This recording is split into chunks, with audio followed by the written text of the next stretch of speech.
Le projet SAT-LCZ, Local Climate Zones, a été initié et est porté par le CEREMA et Airbus Defence and Space en partenariat avec le CNES.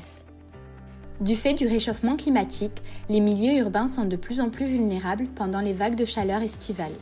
Un des enjeux actuels est donc de mettre en œuvre une conception urbaine mieux maîtrisée qui permettra d'adapter les villes et d'atténuer localement les pics de chaleur liés au réchauffement climatique.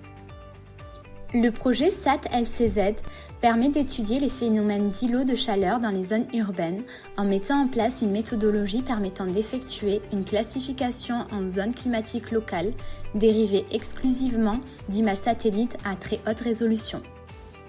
Cette classification, proposée par la Communauté internationale de climatologie urbaine, permet de segmenter les territoires en unités typomorphologiques élémentaires homogènes vis-à-vis de leur comportement climatique. L'objectif est de fournir aux acteurs du territoire une cartographie pour conduire une analyse de la vulnérabilité des quartiers urbains et cibler les leviers mobilisables pour réduire l'effet d'îlot de chaleur urbain. Le projet SAT-LCZ s'appuie sur les acquis du projet Diaclimap financé par l'ADEME avec une méthodologie basée sur de l'imagerie optique. Il s'en différencie notamment par l'utilisation exclusive des données spatiales issues de la mission Pléiade.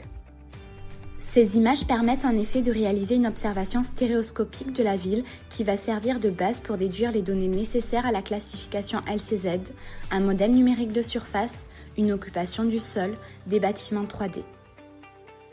Identifier les zones locales climatiques nécessite de produire des couches géographiques décrivant la morphologie urbaine, 4 indicateurs, et l'occupation du sol, 3 indicateurs, ce qui permet de modéliser le comportement thermique des espaces. L'utilisation d'imagerie THR permet d'envisager de produire et d'actualiser les indicateurs LCZ pour tout type de tissu urbain, indépendamment de l'existence de bases de données géographiques. Dans un premier temps, cette méthodologie sera appliquée à la métropole européenne de Lille, qui a notamment connu un épisode de canicule en 2019 avec des températures supérieures à 41 degrés. Ce territoire permettra de valider les résultats de la méthodologie employée par comparaison avec des données déjà existantes. Une ville avec une structure différente sur un territoire étranger sera intégrée au projet dans un deuxième temps pour démontrer la transposabilité de la méthode à l'échelle mondiale.